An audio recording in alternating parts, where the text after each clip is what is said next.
దేవుడు ఆకర్షించే అలంకరణ ఒకటి ఉంటుంది. గుర్తించాలి, గమనించాలి. వాక్యానుసారంగా ప్రవర్తించడానికి ప్రతిరోజు మనల్ని మనము దేవునిలో అలవరుచుకోవాలి. హల్లెలూయా. గచ్చు పొదల మధ్య పడ్డది. గచ్చు పొదల మధ్యలో పడ్డ విత్తనము లేస్తుంది. ఇంత ఎత్తు రాగానే ఇక్కడ గచ్చు పొదలు ఉంటాయి.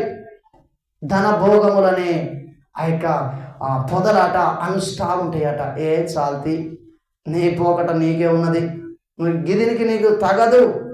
ఏమంటదట? గచ్చు పొదలు ఏమంటాయి?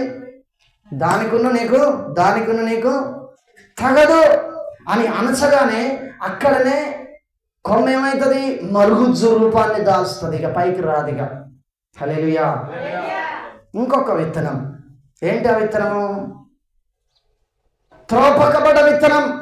ఈ మాట చెప్పగానే గాలి పెట్టినట్టు ఉబ్బిపోతారు. కానీ ఇక్కడ